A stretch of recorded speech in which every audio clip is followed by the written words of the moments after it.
മിണ്ടാതെ അടങ്ങിക്കിടക്ക വൈശാഖേട്ടാ, ലക്ഷ്മി അവനെ താക്കീത് ചെയ്തു. അപ്പോഴേക്കും ശേഖരനും അശോകനും കൂടി റൂമിലേക്ക് വന്നു. മോളെ ലക്ഷ്മി, ഇനി ഇന്നെങ്കിലും എൻ്റെ മോളെന്ന് അച്ഛൻ്റെ കൂടെ പോയി ഒന്ന് കുളിച്ചിട്ട് വാ. ഒരാഴ്ച ആയില്ലേ ഇതിൻ്റെ അകത്ത് ചടഞ്ഞുകൂടിയിരിക്കാൻ തുടങ്ങിയിട്ട്. ശേഖരൻ അവളെ നോക്കി. അത് വേണ്ടച്ചാ, നമ്മൾക്ക് എല്ലാവർക്കും കൂടി ഒരുമിച്ച് പോകാമിനി. മോളെ, എന്നാലും നീ ഒന്ന് പോയി കിടന്നുറങ്ങ്. എനിക്ക് പ്രോബ്ലം ഒന്നുമില്ല അച്ഛാ. ഒരു ക്ഷീണവും എനിക്കില്ല. അവൾ 2 ആപ്പിൾ എടുത്ത് കഴുകിയിട്ട് പീസാക്കുകയാണ്. അവൾ അത് എടുത്തുകൊണ്ടുപോയി വൈശാഖൻ്റെ വായിലേക്ക് വെച്ചു കൊടുത്തു. ഒരെണ്ണം കട്ട് ചെയ്തെടുത്ത് അവൾ അശോകനും ശേഖരനും കൊടുത്തു. എങ്കിലും അവർ അതൊന്നും കഴിച്ചില്ല. ലക്ഷ്മി, അച്ഛൻ പറഞ്ഞതുപോലെ നീ നിന്റെ വീട്ടിൽ പോയിട്ട് വന്നേ. വൈശാഖൻ അവളെ നോക്കി. അവൾ അപ്പോൾ അവനെ നോക്കി കണ്ണുരുട്ടി കാണിച്ചു. മിണ്ടാതിരിക്കുന്നേ. എൻ്റെ കാര്യങ്ങളൊക്കെ ഞാൻ നോക്കിക്കോളാം. ഇതെല്ലാം കഴിക്ക്. വേണ്ട വൈശാഖ, ഇനി അവളെ നിർബന്ധിക്കേണ്ട. അശോകൻ പറഞ്ഞതും പിന്നെ ആരും അതിനെക്കുറിച്ച് സംസാരിച്ചില്ല. മോനെ, എങ്ങനെയുണ്ട് ഇപ്പോൾ? സുമിത്രയും മക്കളും കൂടി വന്നതാണ് അവനെ കാണുവാൻ. കുഴപ്പമില്ല അമ്മേ, വേദന കുറവുണ്ട്. ഏട്ടാ, അനുജത്തിമാർ 2 ആളും കൂടി അവൻ്റെ ചാരിയിരുന്നു. എന്തായാലും അമ്മയ്ക്ക് സന്തോഷമായി. എൻ്റെ മോൻ ലക്ഷ്മി മോളെ തിരിച്ചറിഞ്ഞല്ലോ. പാവം കുട്ടി, വിഷമിച്ചതിനും കരഞ്ഞതിനും ഒരു കണക്കില്ല. അതൊന്നും ഇനി പറയണ്ട അമ്മേ. ഏട്ടന് ഇപ്പോൾ ഒരു കുഴപ്പവുമില്ലല്ലോ. വീണ അവരെ വിലക്കി. ലക്ഷ്മിയാണെങ്കിൽ അപ്പോൾ കുളിക്കുമായിരുന്നു. കുറച്ചു കഴിഞ്ഞതും അവൾ ഇറങ്ങി വന്നു. ആ അമ്മേ, അമ്മ എപ്പോൾ വന്നു? അവൾ ഒരു നീല നിറമുള്ള ചുരിദാറായിരുന്നു ധരിച്ചത്. ഞങ്ങൾ ഇപ്പോൾ ഇങ്ങ് വന്നതേയുള്ളൂ. കുളി കഴിഞ്ഞോ മോളെ? കുളിച്ചു അമ്മേ. ഏട്ടത്തി പറഞ്ഞ സാധനം ഞാൻ കൊണ്ടുവന്നിട്ടുണ്ട് കേട്ടോ. അവൾ ഒരു ചെറിയ പൊതിയെടുത്ത് ലക്ഷ്മിക്ക് കൊടുത്തു. എന്താ അത്? വൈശാഖൻ ഉണ്ണിമോളെ നോക്കി. ഏട്ടത്തി കുങ്കുമം എടുത്തുകൊണ്ടുവരാൻ പറഞ്ഞതാണ് ഏട്ടാ. അത് ഞാൻ കൊണ്ടുവന്നതാ. സുമിത്ര അപ്പോൾ ഭക്ഷണമൊക്കെ എടുത്ത് ടേബിളിൽ വെച്ചു. അവർ ഒരു പാത്രത്തിൽ കുറച്ച് ചോറും കറികളും കൂടി മകന് കഴിക്കുവാനായി കൊടുത്തു. ഇതാ മോനെ, ഈ ചോറ് കഴിക്ക്. അമ്മ കൊടുത്ത ഭക്ഷണം അവൻ മേടിച്ചു. ലക്ഷ്മി, നീയും കൂടി എടുത്തോണ്ട് വാ. നിനക്കും വിശക്കുന്നില്ലേ? വൈശാഖൻ അവളെ നോക്കി. ഏട്ടൻ കഴിക്ക്, എനിക്ക് ഇത്തിരി കൂടി കഴിഞ്ഞു മതി. വൈശാഖൻ പതിയെ ഭക്ഷണം കഴിച്ചു. അത് കഴിഞ്ഞ് ലക്ഷ്മി വന്ന് അവനെ കയ്യും വായും കഴിയിപ്പിച്ചു. ആ, ഉഷാറായല്ലോ. സിസ്റ്റർ റിയ അവരുടെ അടുത്തേക്ക് വന്നു. സിസ്റ്റർ, ലക്ഷ്മി ഓടിച്ചെന്ന് അവരുടെ കയ്യിൽ പിടിച്ചു. ഹാവോ, ഈ മുഖം ചിരിക്കുമ്പോൾ ഇത്രയ്ക്ക് സുന്ദരമായിരുന്നു അല്ലേ ലക്ഷ്മി? എൻ്റെ വൈശാഖ്, ഈ കുട്ടിയുടെ കരച്ചിൽ കണ്ടു നിൽക്കുന്നവർക്ക് ഒന്നും സഹിക്കാൻ പറ്റില്ലായിരുന്നു കേട്ടോ. സിസ്റ്റർ റിയ ഓരോരോ കാര്യങ്ങൾ പറയുമ്പോഴും വൈശാഖൻ ലക്ഷ്മിയെ തന്നെ നോക്കിയിരിക്കുകയാണ്. അവൾ എത്രമാത്രം വിഷമിച്ചിരുന്നു. അച്ഛൻ ഇനി നിൽക്കേണ്ട, പൊയ്ക്കോളൂ. ഇപ്പോൾ ഞങ്ങളൊക്കെ ഇല്ലേ? ഇപ്പോൾ ഇവിടെ ഒരാളുടെ ആവശ്യമേ ഉള്ളൂ. അതിന് ലക്ഷ്മി ഇവിടെ ഉണ്ടല്ലോ. സിസ്റ്റർ റിയ ശേഖരനെ നോക്കി പറഞ്ഞു. ശരിയാ, അച്ഛനോട് ഞാൻ അത് അങ്ങോട്ട് പറയണം എന്ന് കരുതിയിരിക്കുകയായിരുന്നു. വൈശാഖനും സിസ്റ്റർ റിയയെ സപ്പോർട്ട് ചെയ്തു. അമ്മേ, എങ്കിൽ നിങ്ങൾ വൈകാതെ ഇറങ്ങിക്കോളൂ. അച്ഛൻ ആകെ മടുത്തു. വൈശാഖൻ കൂടെ കൂടെ നിർബന്ധിച്ചപ്പോൾ ശേഖരനും അവരുടെ ഒപ്പം പോകാൻ തയ്യാറായി. അശോകൻ അവരെ എല്ലാവരെയും ബസ് സ്റ്റാൻഡിൽ കൊണ്ടുപോയി വിട്ടു. അന്നാണ് ശ്യാമളയും ദീപയും രാജീവനും എല്ലാം വന്നത്. ഞങ്ങളൊക്കെ നേരത്തെ വന്നിരുന്നു. പക്ഷേ വൈശാഖന് ഞങ്ങളെ ഒന്നും അറിയില്ലായിരുന്നു. അതൊക്കെ ഇപ്പോൾ മാറിയില്ലേ? ഇനി ആരെയും മറന്നു പോവില്ല അല്ലേ വൈശാഖൻ? അശോകൻ പറഞ്ഞപ്പോൾ അവനൊന്നും മന്ദഹസിച്ചു. എല്ലാവരും ഒന്നു പോയിരുന്നുവെങ്കിൽ തൻ്റെ ലക്ഷ്മിയെ തനിക്ക് ഇത്തിരി നേരം തനിച്ച് കിട്ടുമായിരുന്നു. അവൻ ഓർത്തു. ആക്ച്വലി വൈശാഖൻ, എന്തായിരുന്നു സംഭവിച്ചത്? രാജീവൻ അവനോട് ചോദിച്ചു. രാജീവേട്ടാ, അതൊന്നും ഇപ്പോൾ ഓർമ്മിപ്പിക്കേണ്ട എന്നാണ് ഡോക്ടർ പറഞ്ഞത്. ലക്ഷ്മി വേഗം പറഞ്ഞു. ഓ സോറി. അയാൾ പെട്ടെന്ന് ക്ഷമാപണം നടത്തി. ഇവനെ കൂടുതൽ സമയം ഇരുത്തുന്നത് ആപത്താണ് എന്ന് അശോകന് മനസ്സിലായി. മോളെ, എന്നാൽ ഞങ്ങൾ ഇറങ്ങുക. എനിക്ക് പോകുന്ന വഴിക്ക് ഷോപ്പിലും ഒന്ന് കയറണം. അശോകൻ ധൃതി വെച്ചപ്പോൾ വൈശാഖന് സന്തോഷം തോന്നി. അങ്ങനെ അവരും യാത്ര പറഞ്ഞു പോയി. നീ ആ ഡോർ ഒന്ന് ലോക്ക് ചെയ്. എനിക്കാകെ അസ്വസ്ഥത തോന്നുന്നു. അയ്യോ, എന്തു പറ്റി? ഒന്നും പറ്റാതിരിക്കാനാ. അതൊന്ന് ലോക്ക് ചെയ്യെൻ്റെ ലക്ഷ്മി. അവൾ വാതിലടയ്ക്കാനായി പോയതും ദേ വരുന്നു മാധവമാമയും കുടുംബവും. മാധവമാമ വരുന്നുണ്ട്. അങ്ങേർക്ക് വീട്ടിലിരിക്കാനൊന്നും സ്ഥലമില്ല പോലും. വൈശാഖൻ പിറുപിറുത്തു. മോനെ, എങ്ങനെയുണ്ട് ഇപ്പോൾ? അയാൾ വന്ന് അവൻ്റെ അരികത്തിരുന്നു. കുറവുണ്ട് അമ്മമ്മേ. പിന്നെ ആകെ ഒരു പ്രശ്നമുള്ളത് ഭയങ്കരമായിട്ട് ഉറക്കം വരുക. അവൻ ഒരു കോട്ടുവായിട്ടു. ലക്ഷ്മി അടക്കിച്ചിരിച്ചത് വൈശാഖൻ മാത്രമേ കണ്ടുള്ളൂ. ചായ മേടിക്കണോ മോനെ? ഒന്നും വേണ്ട എന്നവൻ മറുപടിയും പറഞ്ഞു. കുറച്ചു സമയം അവർ ഓരോരോ വിശേഷമൊക്കെ പറഞ്ഞിരുന്നു. ഇടയ്ക്കൊക്കെ വൈശാഖൻ കണ്ണടച്ച് കിടക്കുന്നുണ്ട്. വൈശാഖന് നല്ല ക്ഷീണമുണ്ട്. നമുക്കെന്നാൽ ഇറങ്ങിയാലോ? ആദ്യമായി അവന് അമ്മായിയോട് ബഹുമാനം തോന്നിയ അപൂർവ നിമിഷമായിരുന്നു അത്. എങ്കിൽ ഞങ്ങൾ ഇറങ്ങുക, മോൻ ഉറങ്ങിയാട്ടെ. അങ്ങനെ അവർ ലക്ഷ്മിയോടും കൂടി യാത്ര പറഞ്ഞിട്ട് പോയി. ലക്ഷ്മി, എൻ്റെ കാല് വയ്യാത്തത് കൊണ്ടാണ് കേട്ടോ. അല്ലെങ്കിൽ ഞാൻ ഇപ്പോൾ ഇറങ്ങി വന്ന് ആ ഡോർ ലോക്ക് ചെയ്തേനെ. ഇപ്പോൾ ലോക്ക് ചെയ്തിട്ട് എന്ത് കാണിക്കാനാ എൻ്റെ വൈശാഖേട്ടാ? അതൊക്കെ കാണിക്കാം, നീ വാ. അവൾ വാതിലടച്ചിട്ട് അവൻ്റെ അടുത്ത് വന്നിരുന്നു.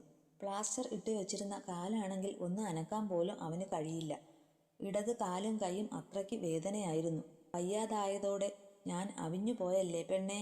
ഓ പിന്നെ, ഒരു കുഴപ്പവുമില്ല. ചുമ്മാ തള്ളാതെ ചെറുക്ക. അല്ലടി, സത്യം പറയുക, എനിക്ക് ഈ കിടപ്പ് സഹിക്കാൻ പറ്റുന്നില്ല. എങ്ങനെയെങ്കിലും വീടെത്തിയിരുന്നു എങ്കിൽ കുറച്ച് കാറ്റെങ്കിലും കൊള്ളാമായിരുന്നു. ഒക്കെ ശരിയാകും വൈശാഖേട്ട, കുറച്ച് ദിവസം സഹിക്കാതെ പറ്റില്ലല്ലോ. ലക്ഷ്മി, അവൻ വിളിച്ചപ്പോൾ അവൾ അവനെ നോക്കി. എന്താ ഏട്ടാ? അല്ല, തെക്ക് വടക്ക് തെണ്ടി നടക്കുന്ന എന്നെ നിന്റെ അച്ഛൻ കെട്ടിച്ചു തന്നത് അബദ്ധമായിരുന്നു എന്നല്ലേ നീ പറഞ്ഞത്? നല്ല ഒരു ബന്ധം ഒത്തു വന്നേനെ അല്ലേ? അപ്പോഴേക്കും എല്ലാം കളഞ്ഞു കുളിച്ചു. അവൾ വൈശാഖനെ നോക്കി. അവളുടെ കണ്ണുകൾ നിറഞ്ഞു തുളുമ്പി. അവൾ പതിയെ എഴുന്നേറ്റു അവൻ്റെ കാലിൽ പോയി പിടിച്ചു. എന്നിട്ട് അവൾ പൊട്ടിക്കരഞ്ഞു. ലക്ഷ്മി, എന്തായത്? ഞാൻ ഛേ, നീ എഴുന്നേൽക്ക്. വൈശാഖൻ കുറേയേറെ പറഞ്ഞതിന് ശേഷമാണ് അവൾ എഴുന്നേറ്റത്. എന്താ ലക്ഷ്മി ഇത്? ഞാൻ വെറുതെ പറഞ്ഞതല്ലേ. വൈശാഖേട്ട, എന്നോട് ക്ഷമിക്കണം, ഞാൻ വിഷമിപ്പിച്ചതിന് എല്ലാം. അവൾ വിങ്ങിപ്പൊട്ടി. മിണ്ടാതിരിക്ക് പെണ്ണേ, ഞാനൊരു തമാശ പറഞ്ഞതല്ലേ. വൈശാഖേട്ടന് ആക്സിഡൻ്റ് ഉണ്ടായി എന്നറിഞ്ഞ നിമിഷം ഞാൻ അനുഭവിച്ച വേദന അത് ഈശ്വരന് മാത്രമേ അറിയൂ. അരുതാത്തതെന്തെങ്കിലും സംഭവിച്ചിരുന്നു എങ്കിൽ ഈ ഭൂമിയിൽ ഞാൻ ഒരു നിമിഷം പോലും കാണില്ലായിരുന്നു. അത് പറയുമ്പോൾ അവളുടെ ശബ്ദം മുറുകിയിരുന്നു.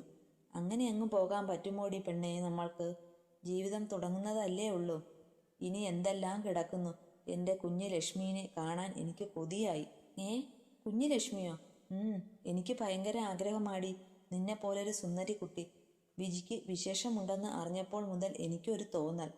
ഒന്ന് പോ വൈശാഖേട്ട, അതിനൊക്കെ ഇഷ്ടം പോലെ സമയമുണ്ട്. ലക്ഷ്മി, ഒരു പാലമിട്ടാൽ അങ്ങോട്ടും ഇങ്ങോട്ടുമല്ലേ? ഇത്രയും സ്നേഹം ഉള്ളിലുണ്ടായിരുന്ന ആളാണോ ഞാൻ അടുത്ത് വരുമ്പോൾ നീയല്ലേ എന്നെ ഒഴിവാക്കി വിട്ടത്? എന്നാലും എൻ്റെ മനസ്സ് നിറയെ സ്നേഹമുണ്ടായിരുന്നു. എന്തിന്? മാധവിക്കുട്ടി പറഞ്ഞതുപോലെ പ്രകടിപ്പിക്കാത്ത സ്നേഹം പിശുക്കൻ്റെ ക്ലാവ് പിടിച്ച നാണ്യശേഖരം പോലെയാണ്. അത് നിരർത്ഥകമാണ് മോളെ. വൈശാഖൻ അവളെ നോക്കി പറഞ്ഞു. ഓഹോ, എങ്കിൽ ആ ക്ലാവ് പിടിച്ച നാണ്യശേഖരം എല്ലാം കൂടി നമ്മൾക്കെടുത്ത് കുറച്ച്. മതി, നീ നിർത്ത്. എനിക്ക് ദേഷ്യം വരുന്നുണ്ട് കേട്ടോ. ഇനി ഇത്തിരി സമയം കിടക്കാൻ വൈശാഖേട്ട. അതിനെന്താ, നീ വാ, ഇവിടെ കിടന്നോളൂ. അയ്യോ, എനിക്കല്ല, വൈശാഖേട്ടൻ്റെ കാര്യമാണ് പറഞ്ഞത്. ആ ബെസ്റ്റ്, ഞാൻ കിടന്നോളാം, ഇത്തിരി കഴിയട്ടെ. ഓണം ഇങ്ങ് എത്തി കേട്ടോ. ഇന്ന് ചോതിയായി. ലക്ഷ്മി ഫോണിൽ നോക്കി. ഓ, എന്ത് ഓണം? എനിക്കിനി എന്നാടി ഒന്ന് എഴുന്നേൽക്കാൻ പറ്റുന്നത്? എത്രയും പെട്ടെന്ന് എല്ലാം സാധിക്കും ഏട്ടാ. ഏട്ടൻ വിഷമിക്കാതെ ഇരിക്ക്. അവൾ വന്നു അവനെ പിടിച്ച് ബെഡിലേക്ക് കിടത്തി.